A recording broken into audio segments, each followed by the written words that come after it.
Hello, everyone, and welcome back to Enjoy English Talks. I'm Emma. And I'm Jack. We're so happy you're here with us today.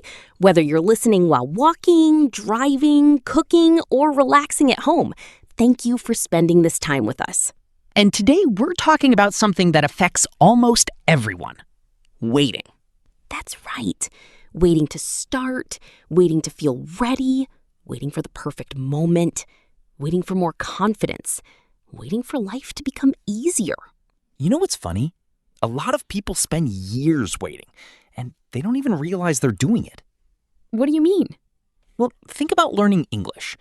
How many times have you heard someone say, "I'll start speaking English when my grammar gets better"? Or, "I'll practice when I have more free time"? Or, "I'll start next month"? Oh, yes.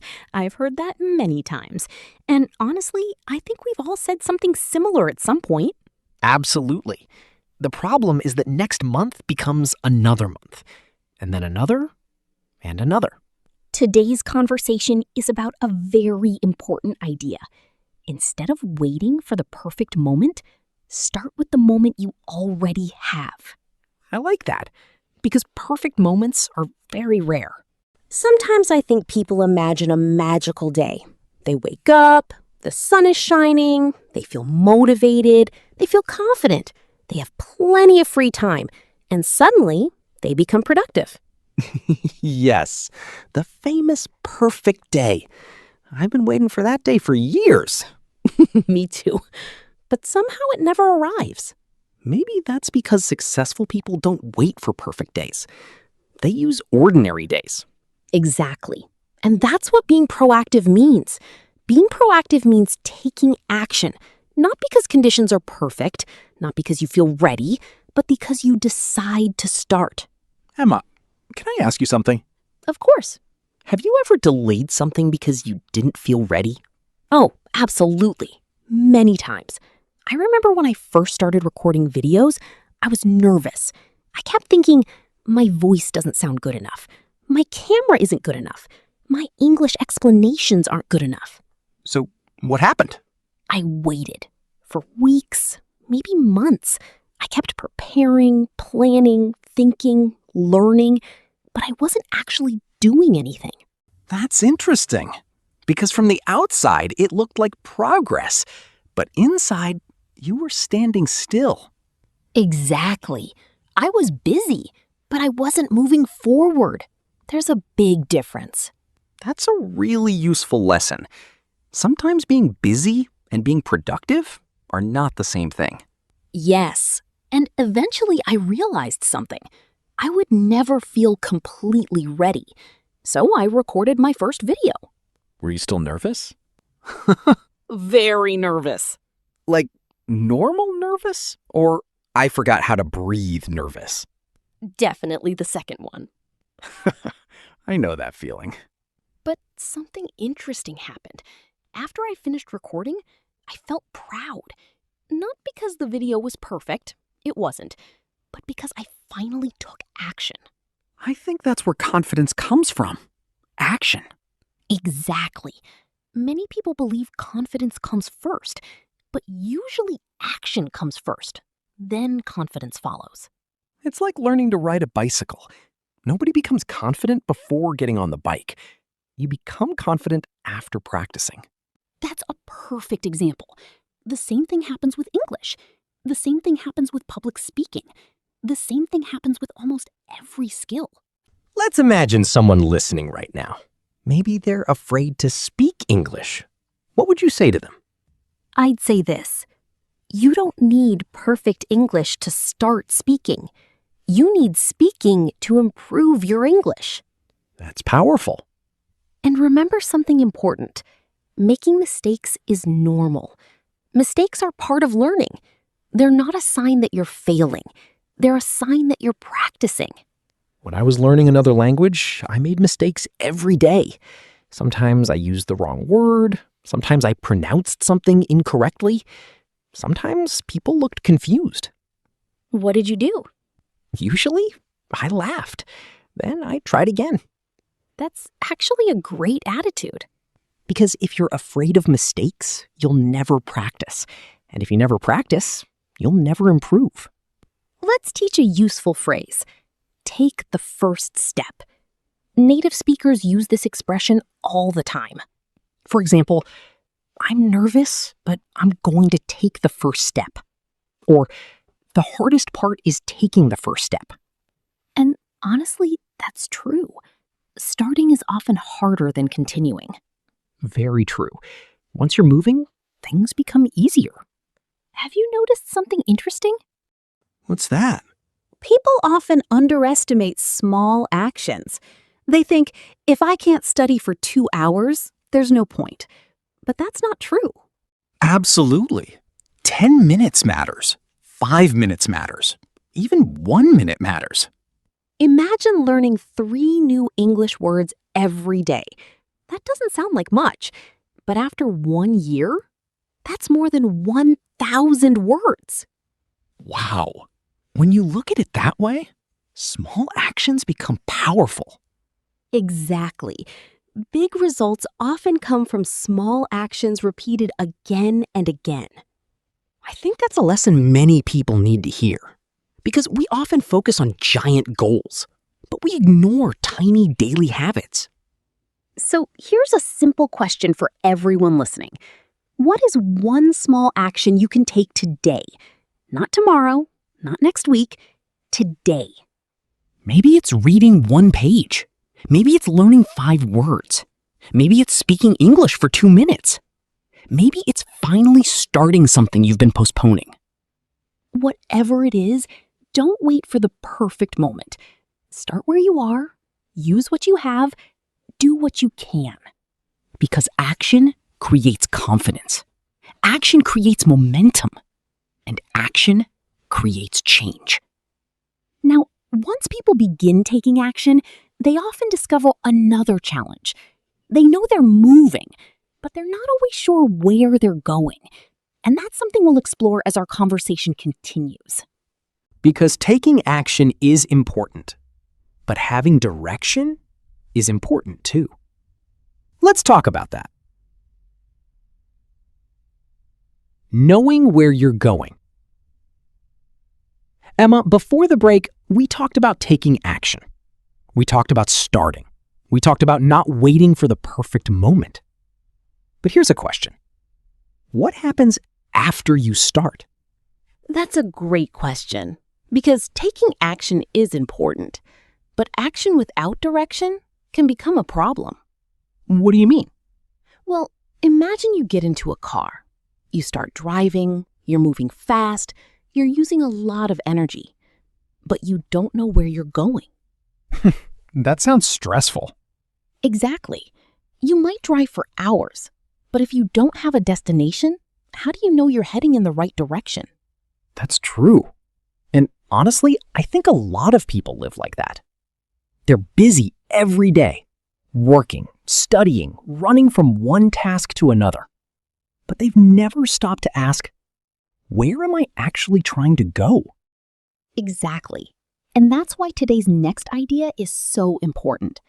Before you spend your time and energy on something, it's helpful to know what you're aiming for.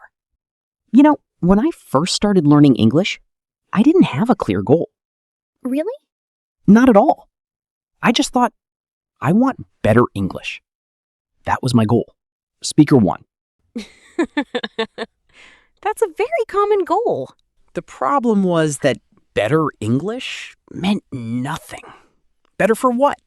Travel, work, movies, conversations? I had no idea.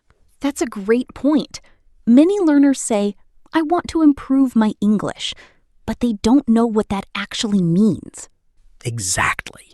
And because my goal wasn't clear, my studying wasn't clear either. One day I studied grammar. The next day I watched random videos. Then I memorized vocabulary. Then I stopped for 2 weeks. That sounds familiar. I think many listeners are smiling right now because they've done the same thing. Probably. And that's completely normal. But things become easier when your goal becomes clear. Can you give an example? Of course. Let's imagine 2 students. Student A says, I want better English. Student B says, I want to speak confidently during job interviews in English. Which student has a clearer goal? Definitely student B. Exactly, because student B knows where they're going.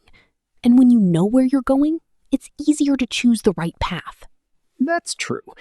If I want to improve job interview skills, I should practice answering interview questions, not spend all day memorizing random words about space rockets. Exactly. Although space rockets are interesting. Very interesting, but probably not useful in most interviews. Probably not. You know what? This idea reminds me of something that happened to a friend of mine. What happened? My friend wanted to get healthier, so every week he started a new plan. One week he was running, the next week he was doing yoga, then cycling, then weightlifting, then swimming, then another plan, and another, and another. What was the problem? He didn't have a clear goal. He wanted to be healthier, but he didn't know what that meant. Lose weight? Build strength? Improve energy? Run a marathon? He wasn't sure. So he kept changing direction. Exactly. And because he kept changing direction, he never stayed on one path long enough to see results. That's such an important lesson. Sometimes progress feels slow because we're constantly changing direction. Yes, we're moving, but not consistently. Let's teach another useful English phrase. Stay focused. Good one. Stay focused means to keep your attention on something important. For example, I'm trying to stay focused on my goals. Or it's difficult to stay focused when there are many distractions. And distractions are everywhere these days. Everywhere, especially on our phones. Absolutely. You open your phone to check one message, and suddenly 40 minutes disappear. It's like entering a time machine. You look at one video, then another, then somehow you're watching a documentary about penguins. And you don't even know how you got there. Exactly. That's why having a clear goal matters. Goals help us decide what deserves our attention. Emma, what do you think is the biggest mistake people make with goals? I think many people make goals that are too big or too vague. Can you explain? Sure. Imagine someone says, I want to become fluent. That's not a bad goal, but it's huge and it can feel overwhelming. Instead, they could say, this month I want to learn 100 useful phrases. That's clear, that's measurable, and that's achievable. I like that, because big goals can feel scary. Small goals feel possible. Exactly. And every small goal you achieve gives you confidence. Confidence again. They keep showing up in every conversation. That's because confidence grows through action and progress. You know what I've noticed? People often overestimate what they can do in a week, but underestimate what they can do in a year. That's such a powerful idea because real change takes time. And that's okay. Absolutely.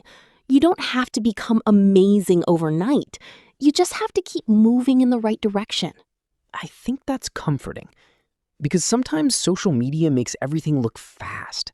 Yes, we see someone's success story, but we don't see the years of practice behind it. Exactly. We see the result, not the journey. So if you're listening today, here's something to think about.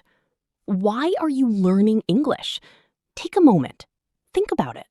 Is it for travel? For work? For school? For confidence? For new opportunities? Whatever your reason is, keep it in mind, because clear goals create clear decisions. And clear decisions make progress easier. So today, we've talked about direction. We've talked about goals, and we've talked about the importance of knowing where you want to go. Because being busy isn't enough. Being active isn't enough. You also need purpose. Now, once you know where you're going, another challenge appears. How do you make time for what really matters? Because life is busy. Work is busy, school is busy, and there are always distractions competing for our attention.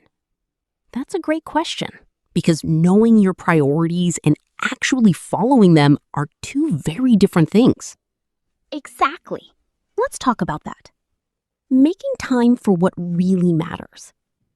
Emma, we've talked about taking action, and we've talked about having a clear direction, but I think a lot of people face another problem. They know what they should do, they know what matters, but somehow they never find time for it. That's very true. And honestly, I think we've all experienced that. We have goals, we have plans, we have good intentions, but then life gets busy. Really busy. Sometimes it feels like the day disappears before it even starts. Exactly. You wake up, you answer a few messages, you check your email, you do a couple of small tasks, and suddenly it's evening. And somehow the important thing you wanted to do never happened. Yes, that's something many people struggle with. And that's why today's topic is so important. It's about priorities. Priorities. That's a word we hear all the time, but what does it really mean? A priority is something that is more important than other things. It's something that deserves your time and attention. So basically, priorities are the things that matter most. Exactly. The challenge is that life is full of distractions, and distractions often feel urgent. What's the difference between important and urgent? Great question. Urgent means something needs attention right now. Important means something has long-term value. Sometimes a task is both urgent and important, but not always. Can you give an example? Sure. Imagine your phone rings. That's urgent. You notice it immediately. But is it important? Maybe, maybe not. Now imagine practicing English for 20 minutes every day. That may not feel urgent, but it's definitely important if your goal is to become fluent. That's interesting, because urgent things often get our attention first. Exactly. That's why people spend hours reacting to messages and notifications, but struggle to spend 20 minutes on something that could improve their future. Wow. I never thought about it like that. Let's imagine a student named Alex. Alex wants to improve his English. Every morning he says, "Tonight I'll practice." Sounds good so far. It does. But then evening arrives. A message appears. Then another. Then social media. Then a video. Then another video. And suddenly it's bedtime. Poor Alex. Exactly. The next day he says the same thing. "Tonight I'll practice." And the cycle repeats. I think a lot of listeners can relate to Alex. Probably. The problem isn't that Alex lacks motivation. The problem is that he hasn't protected time for what matters. Protected time? I like that phrase. Protected time means setting aside time for something important and refusing to let distractions take it away. So instead of hoping he'll practice English, Alex schedules it. Exactly. Maybe every evening from 7 to 7:30, that time belongs to English. That sounds simple, but powerful. Very powerful. Successful people often don't rely on motivation. They rely on habits. Can you explain that? Of course. Motivation changes every day. Some days you feel motivated. Some days you don't. But habits continue even when motivation disappears. That's true. I don't feel motivated to brush my teeth every day, but I still do it. Exactly. Because it's a habit. So the goal is to make good actions automatic. Yes. The less you depend on motivation, the more consistent you become. Consistency. That's another important word. Consistency means doing something regularly over time. For example, I improved my English through consistency. Or Consistency is more important than perfection. I really like that sentence. Consistency is more important than perfection. Because it's true. Many learners focus on being perfect, but successful learners focus on being consistent. Emma, have you ever struggled with consistency? Absolutely. Many times. There were periods when I wanted to learn new skills. I'd start with lots of energy. I'd make a huge plan, I'd get excited, and then I'd try to do too much. What happened? I became exhausted. Then I stopped completely. I've done that too.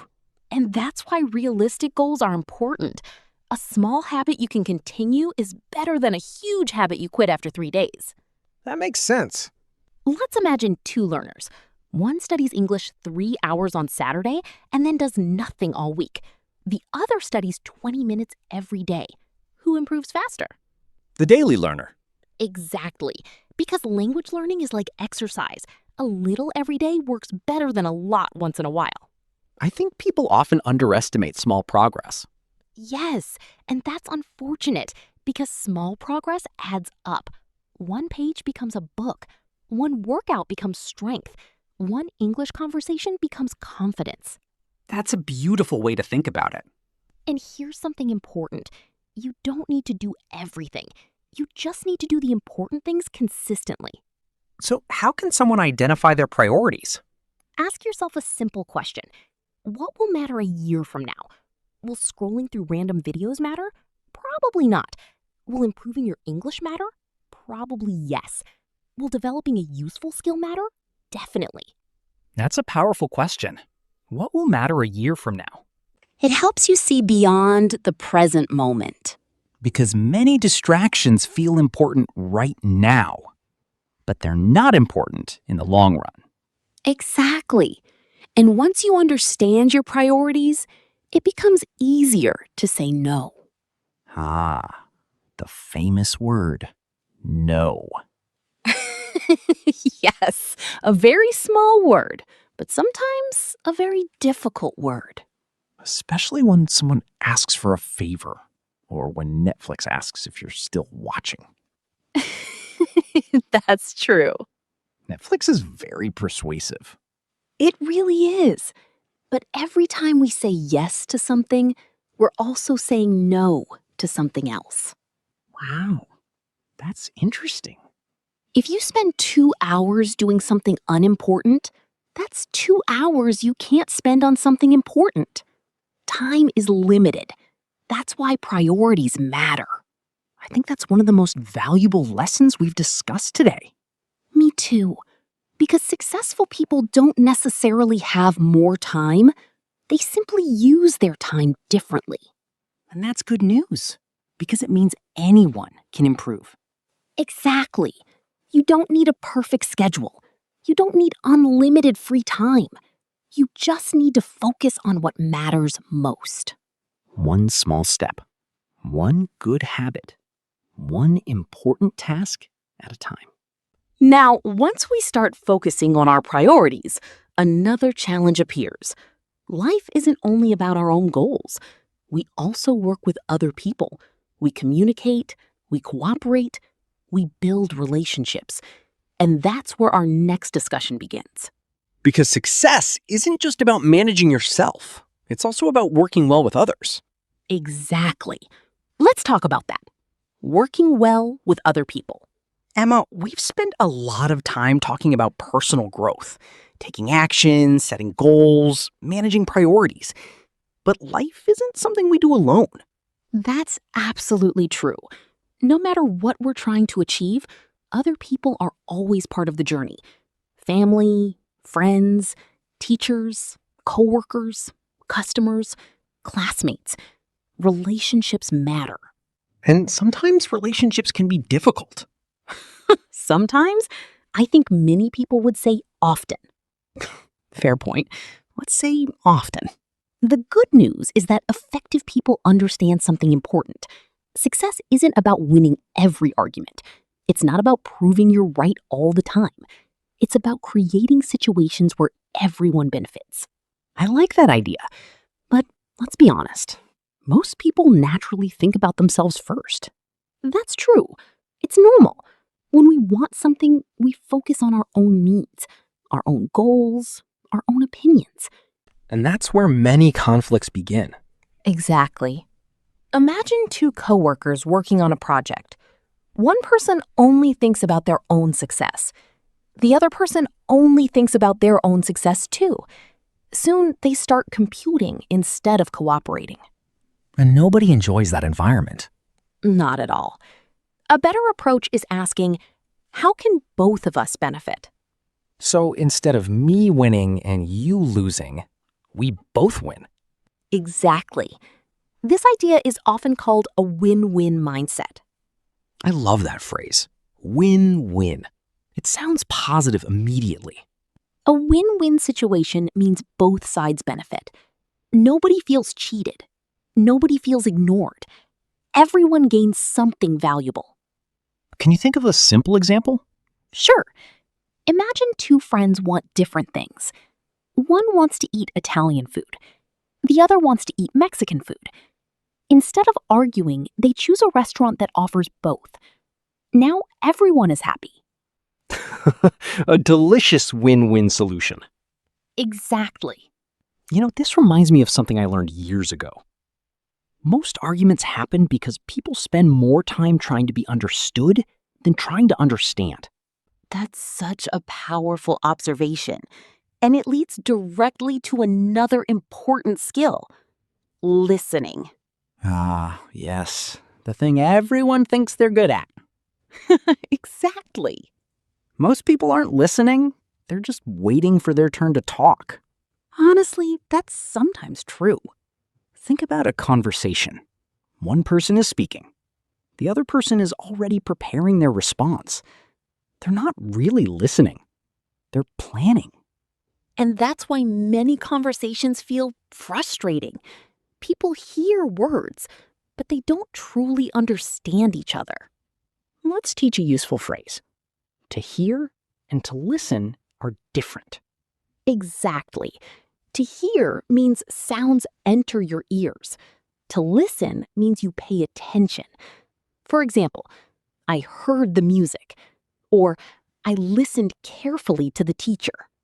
Listening sounds simple, but it's actually a skill. A very important skill. When people feel heard, they feel respected. When people feel respected, communication becomes easier. I remember a conversation with a friend years ago. I thought he needed advice, so I kept giving advice, solution after solution, suggestion after suggestion. How did that go? Not very well. Eventually he said, "Jack, I don't need advice right now." Oh no. He said, "I just need someone to listen." And that moment taught me something important. Not every problem needs a solution immediately. Sometimes people simply want understanding.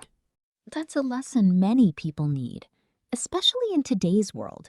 Everyone wants to respond quickly, but sometimes slowing down and listening creates a much better outcome. And this applies to English learning too. How so? Many learners focus only on speaking, which is important, but listening is equally important. The more you listen, the more natural English starts to sound. That's very true. Listening helps you learn pronunciation, vocabulary, expressions, sentence patterns. And it helps you become a better communicator. Because communication isn't just speaking, it's understanding. You know what I find interesting?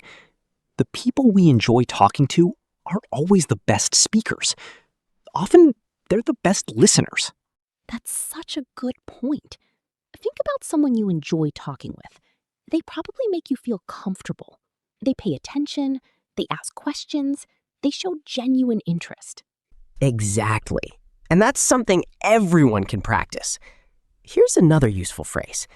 Put yourself in someone else's shoes. That's a great expression. It means imagining how another person feels, looking at a situation from their perspective. For example, before judging him, try putting yourself in his shoes. I love that expression. because empathy solves many problems. Absolutely. When we understand how others feel, we become more patient, more understanding, more compassionate. And relationships become stronger. Exactly. Whether it's family, friends, coworkers, or classmates. Good relationships are built on understanding and respect. And honestly, life becomes much easier when people work together instead of against each other. That's why communication skills are so valuable. They're useful everywhere. At work, at school, at home, and even while learning English. Especially while learning English, because language is really about connecting with people. I love that. Language is about connection, not perfection.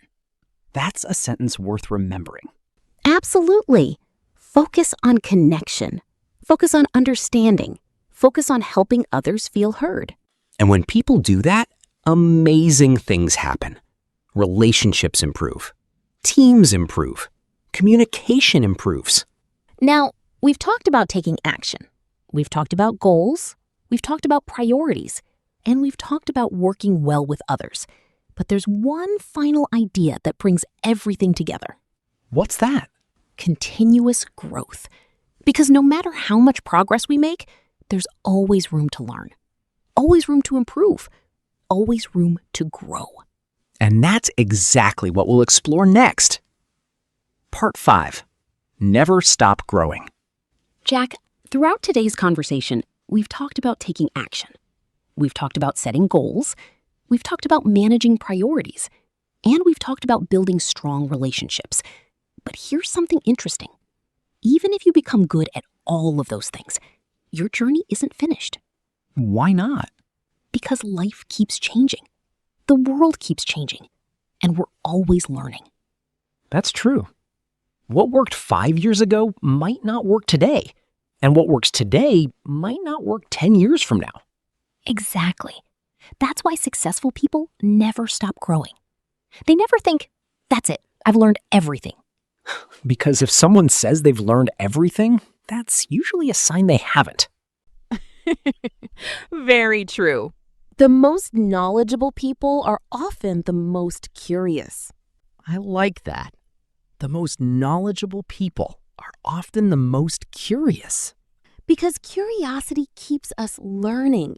It helps us ask questions. It helps us discover new ideas. And it helps us improve. You know, when I was younger, I thought successful people had all the answers. I imagined they knew exactly what they were doing all the time. And now? Now, I realize most successful people are still learning too. They're just willing to keep growing. Exactly. Growth doesn't stop when you reach a goal. Growth becomes part of your lifestyle. What does that look like in everyday life? It can be very simple. Reading books, listening to podcasts, learning new skills, having meaningful conversations, trying new experiences, even learning from mistakes. Especially mistakes. Sometimes mistakes teach us more than success does. Absolutely. Success feels good, but mistakes often teach valuable lessons. I remember making a huge presentation mistake years ago. What happened? I was giving a presentation. I thought I was fully prepared. But halfway through, I completely lost my place. I became nervous. My mind went blank. And for a few seconds, I just stood there. That sounds uncomfortable. It was very uncomfortable. At the time, I felt embarrassed. But later, I realized something. That experience taught me how to prepare better, how to stay calm under pressure, and how to recover from mistakes. That's a great example. Sometimes our biggest lessons come from difficult moments. Exactly. And that's why growth requires humility. Let's explain that word. Humility. Humility means understanding that you don't know everything. It means being willing to learn, being willing to improve, and being willing to admit mistakes. A humble person isn't weak. A humble person is open to growth. I think that's an important distinction Because some people think confidence means acting like you know everything. But true confidence often looks different. Truly confident people can say, I don't know. I made a mistake. I can learn from this. That's a powerful mindset. And it's especially useful for English learners. How so? Because language learning requires patience. You won't know every word. You won't understand every conversation. You'll make mistakes, and that's okay. Actually, it's more than okay. It's expected. Exactly. Mistakes are part of the process. You know, one thing I've noticed about successful learners is that they aren't afraid to sound imperfect. That's true. They speak even when they're unsure. They ask questions when they don't understand. They practice even when they make mistakes. Because they focus on progress instead of perfection. I think that's one of the biggest lessons from today's entire conversation. I agree. Progress over perfection. Every single time. Let's imagine two learners. One waits until everything is perfect. The other starts immediately and improves along the way. Who becomes fluent first? Definitely the second learner. Exactly, because growth belongs to people who keep moving. And growth doesn't always happen in big, dramatic moments. Sometimes growth is almost invisible. What do you mean? Think about a tree. You don't see it growing every day. The change is too small. But after months or years, the difference is incredible. That's a beautiful comparison. The same thing happens with English. The same thing happens with confidence. The same thing happens with success. Small improvements accumulate. One new word, one good habit, one useful conversation, one lesson learned. And over time, those small improvements create big results. You know what? I think many people underestimate how much they can improve in a year. Absolutely. A year is a long time. If you're consistent, if you're patient, if you keep learning, amazing things can happen. That's why it's important to enjoy the journey. Why do you think that's important? Because if you only focus on the finish line, you'll miss everything along the way. You'll miss the small victories, the progress, the lessons, the experiences. I love that. Enjoy the journey. Learning English isn't just about reaching a goal. It's about becoming a more confident communicator, meeting new people, discovering new opportunities, and enjoying the process. Exactly. And that's true for many areas of life. Growth isn't a destination, it's a lifelong journey. And honestly, that's exciting because it means there's always something new to learn. Always. A new skill, a new idea, a new perspective, a new opportunity. So if you're listening today, remember this. You don't need to become perfect. You don't need to know everything. You just need to keep growing. Take an Annie saying, one step at a time. And with each improvement, you'll see those improvements multiplying. Over time, those small improvements create big results. And honestly, that's exciting because it means there's always something new to learn. Always. A new skill, a new idea, a new perspective, a new opportunity. So if you're listening today, remember this. You don't need to become perfect. You don't need to know everything. You just need to keep growing. Keep learning. Keep practicing. Keep asking questions. Keep moving forward, even if your steps are small. Because small steps taken consistently can take you surprisingly far. Think about everything we've discussed today. Take action. Know your direction. Focus on what matters most. Build strong relationships and never stop learning. Those ideas may sound simple, but simple ideas practiced consistently can change lives. And remember, growth is not a competition. You don't need to compare yourself to anyone else. Compare yourself to who you were yesterday. If you've improved even a little, that's progress, and progress deserves recognition. Thank you for spending this time with us today. We hope this conversation helped you practice your English and maybe even inspired you to think a little differently about your own journey. And remember, every expert was once a beginner. Every confident speaker was once nervous. And every success story started with a single step. Keep learning, keep growing, and most importantly, keep believing in yourself. We'll be right here with you on the journey. Take care, everyone, and keep enjoying English. See you next time.